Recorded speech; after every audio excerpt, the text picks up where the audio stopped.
Have you ever felt that no matter how hard you try, no matter how much you fight and push yourself to improve, life simply doesn't change? That every effort turns into frustration, and that the change you so deeply desire always seems unattainable? You are not alone. Millions of people are living this exact same silent battle.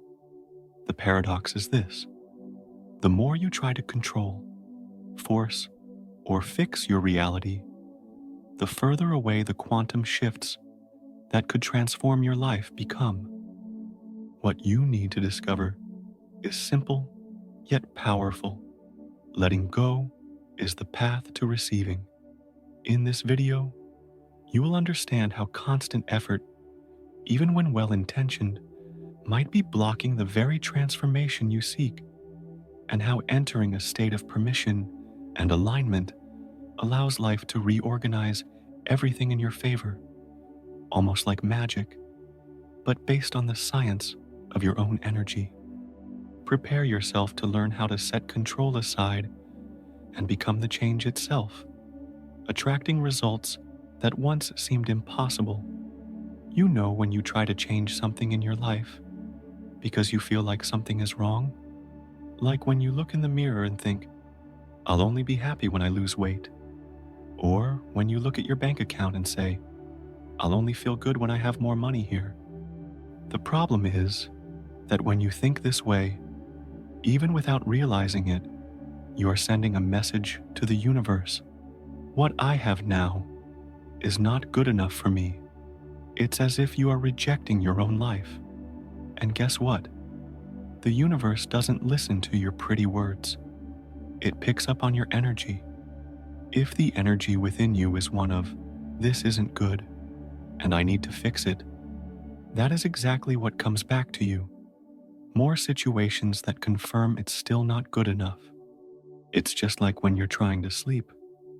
But the harder you force yourself to fall asleep, the more awake you become. Deep down, the effort becomes resistance. And in life, it happens the same way. The more you fight against what is, the more you remain stuck in it. Imagine you're in a swimming pool, lying down, floating on the water's surface. The sun warms your skin, the water envelops your body, and all you need to do is relax and allow yourself to be supported. In this state, you realize you don't need any effort to stay afloat. You just have to trust that the water itself does the work for you. Now, think of the opposite.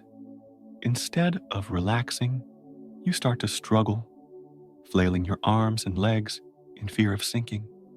The more force you apply, the more tired you get, the more you lose your breathing rhythm, and ironically, the more you begin to sink.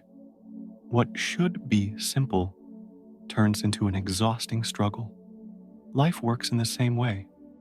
Every time you think, "I need to change this now," you start an internal battle.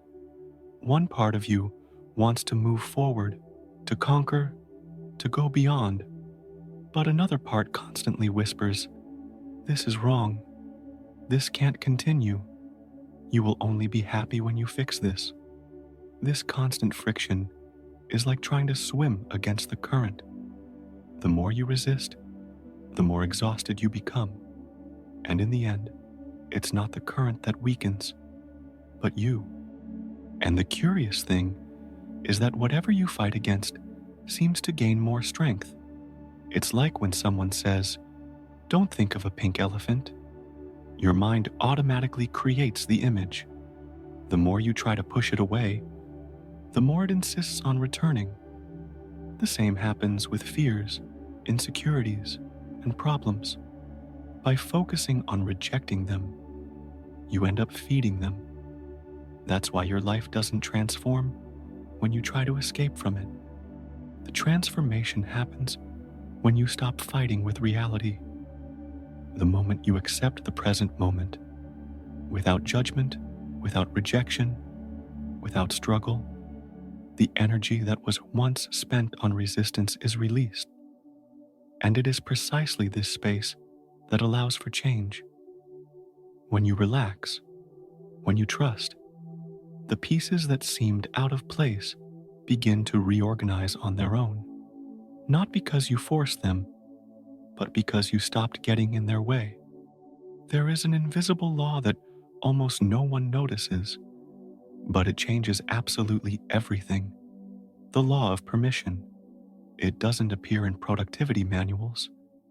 It's not in the speeches that glorify effort and sacrifice, but it is what defines the difference between a life of constant struggle and a life where things begin to fall into place naturally. To understand it better, think of the example of a bicycle. When you learned to ride, you were probably tense, rigid, full of fear. In that state, any detail, no matter how small, an uneven patch on the ground, an unexpected curve, even the simple act of balancing, seemed much more difficult. Why? Because your rigidity created resistance. But the moment you relaxed your shoulders, loosened your body, and simply allowed the movement, the bicycle became light. What once seemed impossible to master became natural. In life, the exact same thing happens. Everything you reject or try to control excessively ends up becoming heavy. It's as if you are always swimming against the current. The more you fight, the more tired you become. The more you force, the more resistance you encounter. On the other hand, when you allow, things begin to flow. It's like opening a window. You don't need to force the wind to come in. It simply enters, because that is its natural movement. And here is an important point. Allowing is not the same as being passive or resigned. Allowing means creating space for things to happen without the interference of your anxiety, your need for control, or your belief that nothing is good enough. It is the conscious choice to switch from war mode to trust mode. Many people try to manifest their desires with force. They do endless repetitions, mechanical rituals, and repeat affirmations as if they were trying to convince the universe to deliver something. But the universe doesn't respond to pressure. It responds to clarity. And clarity only appears when you are at peace with the now, when your energy stops transmitting urgency and starts transmitting trust. Allowing is the opposite of resistance, and resistance always creates the opposite effect. The more you resist, the more tense the situation seems to become. It's like trying not to think about a problem. The more you say, "I don't want to think about this," the more your mind insists on bringing it up. Permission, on the other hand, dissolves the problem at its root because you stop feeding it with your energy. Look at how nature works. The seed doesn't need someone to force it to become a tree. The river doesn't need to push itself to reach the sea. The sun makes no effort to shine. Everything just flows within its natural cycle. And when you learn to apply this principle in your life, you realize that true strength lies precisely in not resisting. In other words, what you resist persists. What you allow transforms. This is the essence of the law of permission. It is not the external situations that determine your life. It's not the job you have, the money that comes into your account, or the relationship you're in. All of that is just a reflection. What truly commands your reality is your identity, the way you see yourself, what you believe you are, even when you don't say it out loud. Think of it like a radio frequency. If you tune into a station that only plays bad news, it doesn't matter how much you turn up the volume, the cheerful music will not appear. In the same way, if your identity is tuned to I am someone who always has to struggle, or I never get there, or something is always missing. That is the station the universe continues to broadcast back to you. It's as if a silent repetition is happening. You can even change jobs, start a new relationship, or try a new financial strategy. But if, deep down, you continue to carry the same limited self image, life reorganizes the circumstances so that you end up living the same story all over again. This is why many people get frustrated when they try to change through the force of effort alone. They take courses, change habits, follow new routines, but nothing truly profound happens. That's because life doesn't respond to your isolated attempts. It responds to your state of being. It's as if the universe doesn't hear your words, but rather the silent energy you transmit all the time. And here is the key: change the way you see yourself.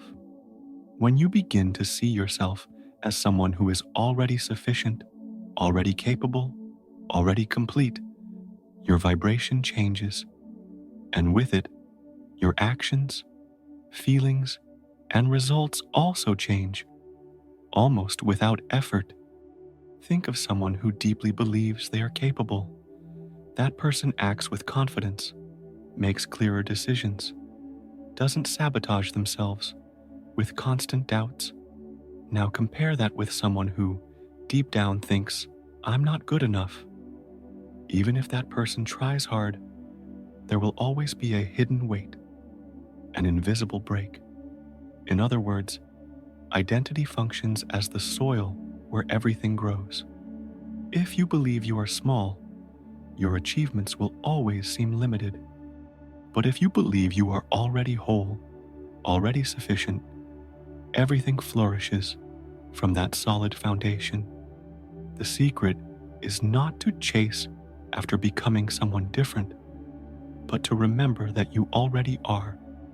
The most profound change happens when you stop seeing yourself as someone who needs to prove or achieve in order to finally be happy, and start seeing yourself as someone who is already complete and who naturally manifests experiences compatible with that vision. The body is also part of this silent game. It is not just muscles and bones, it is a living archive full of emotional memories that you have accumulated throughout your life. Every experience, every emotion you've lived leaves a record. If, for a long time, you have lived dominated by anxiety, by feelings of inadequacy, or by the constant belief that something is always missing, the body gets used to this state. It's as if it says, okay, this is the pattern. This is how we should function. This becomes the normal. And then a conflict arises. The mind desires change, creates new goals, imagines a different future, but the body, already conditioned, pulls you back to the old pattern. It wants to repeat the emotional chemistry it knows, even if it's uncomfortable, because that is what feels safe. It's like having an invisible addiction, an emotional addiction. Without realizing it, you become dependent on feeling the same things: worry, fear, scarcity, guilt, all because your body has learned to live in that state. The result?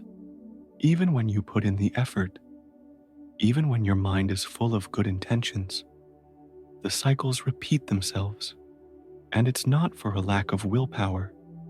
It's not because you failed. It's because deep down, you are still identified with the old version of yourself. But here is the turning point. The real leap doesn't happen when you try to fix what you think is wrong, because you're not broken. There is nothing in you that needs to be repaired before you deserve to live a better life. What does exist are old layers, learned patterns, emotional memories that no longer serve you. The transformation begins when you remember that behind all of this, there is a version of you that has always been whole, abundant, and free. This version doesn't need to be created from scratch because it already exists within you. The work is not to fight to become someone new. The work is to release the old that no longer serves. It's as if there are two songs playing inside you. The old, repetitive one that speaks of scarcity and fear, and the new, gentle one that speaks of wholeness and confidence. As long as you remain stuck in the rhythm of the old song, life will continue to dance to that frequency. But the moment you choose to change the station and allow the new melody to play, everything around you reorganizes. The key is simple, yet powerful.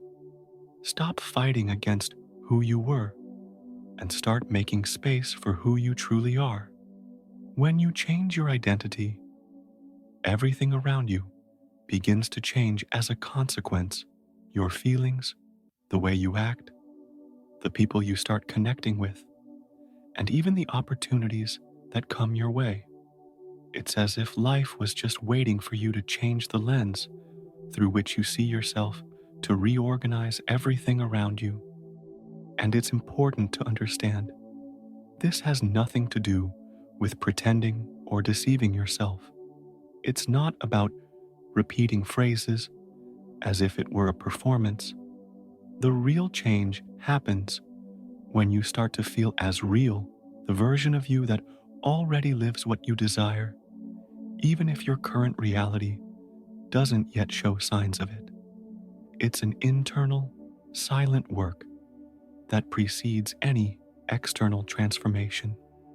The key question is not, what is missing in my life? That question only reinforces the feeling of scarcity and lack. The right question is, who am I being right now?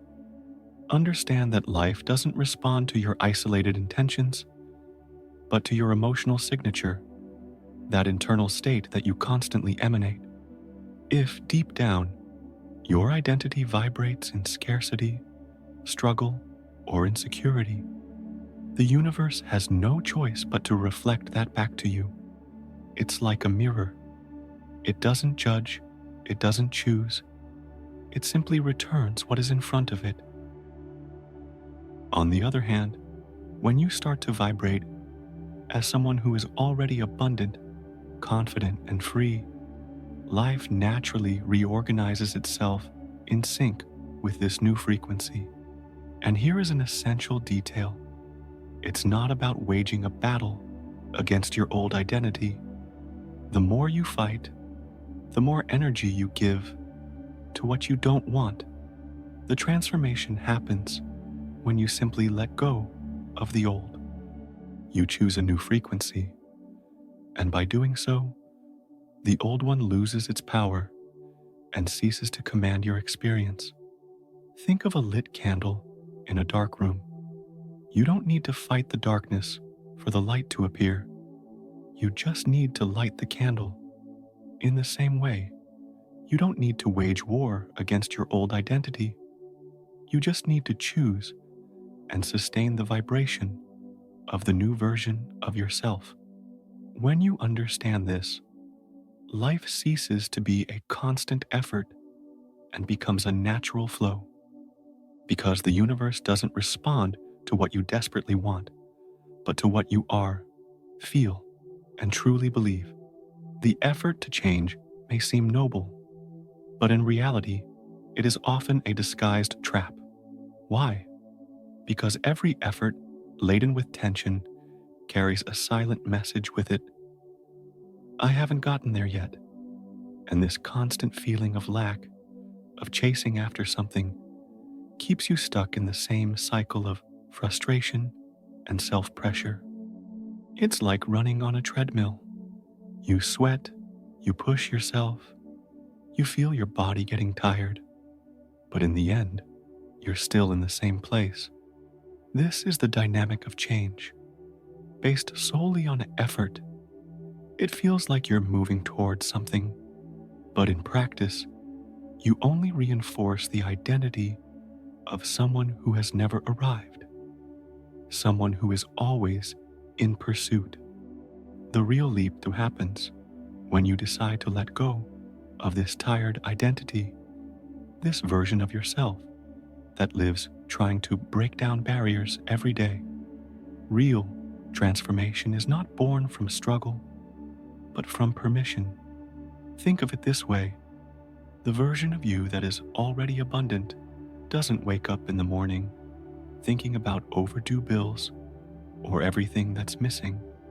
It simply lives abundance as something natural, as a part of who it is. In the same way, the version of you that is already healed doesn't relive wounds daily, doesn't keep looking back as if picking at a scar. It lives in the present, at peace with its history, because it already knows the healing has been integrated, and the aligned I doesn't waste time constantly asking, "Am I doing this right? Am I on the right path?" It simply is. It acts from a place of quiet certainty, without unnecessary effort. When you reach this state of peace and clarity in the now, something powerful happens. Your vibration changes. You begin to send a clear and firm signal to the universe. I already am. And it is this signal that opens the way for reality to begin reorganizing itself in sync with your new state of being. Because deep down, life doesn't respond to your haste or your desperation. It responds to what you have already embodied as truth. And when you choose to stop fighting and simply embody the highest version of yourself, transformation ceases to be a distant goal and begins to manifest as a present experience.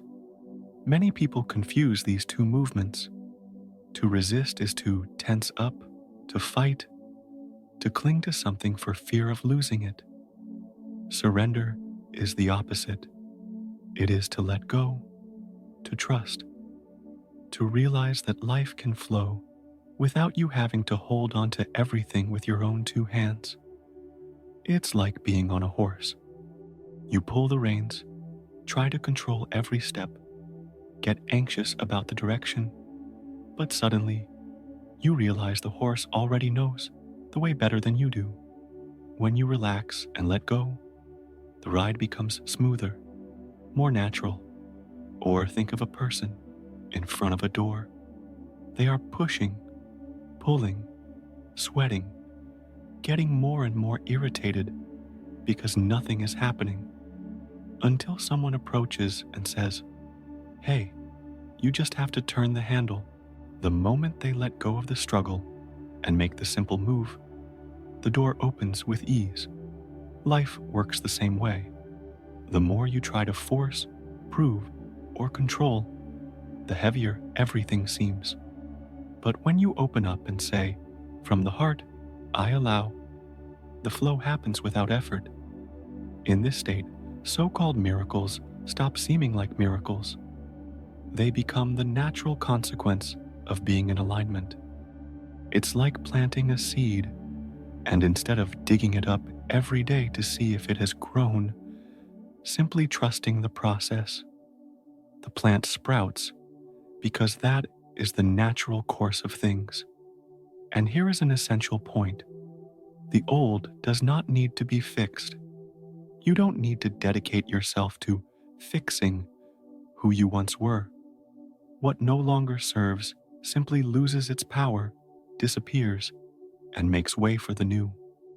The transformation doesn't happen because you fight against the old version, but because you choose to surrender to the whole version that already exists within you. You were never broken. What existed was only the belief in a limited version of yourself. Surrender is precisely the act of remembering you have always been whole. Surrender is not giving up, it is trust.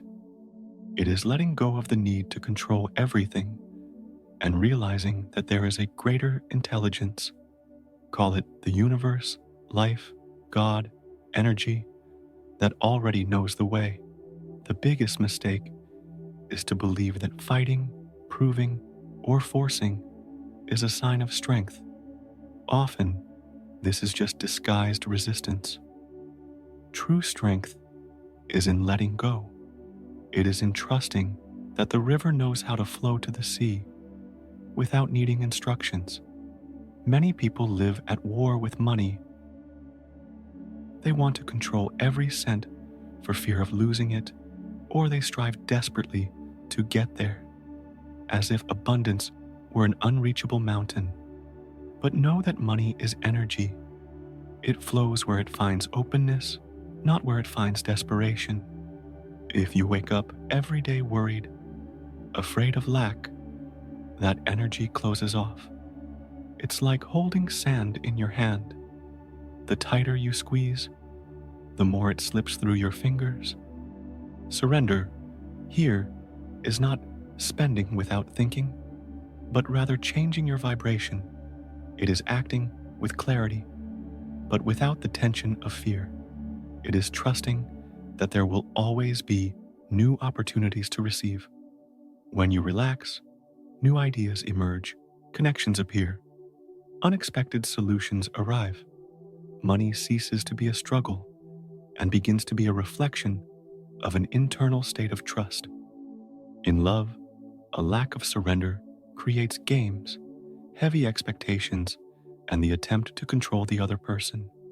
You may have experienced something like this: wanting someone to be your way, forcing a relationship to work, or trying to change yourself to be accepted. This is resistance. Surrender, in this case, is making space for love to be what it is. It is trusting that you are already worthy of being loved without needing to prove or beg for it. It is letting go of control over how the other person should act and instead aligning yourself with the energy of respect and authenticity. When you surrender, the relationship ceases to be a battlefield and becomes a field of exchange. You allow the other to be who they are, and at the same time, you position yourself with truth. Love ceases to be an effort and becomes a natural flow. Many treat the body like a faulty machine that needs to be fixed all the time. This view creates tension, guilt, and even more imbalance.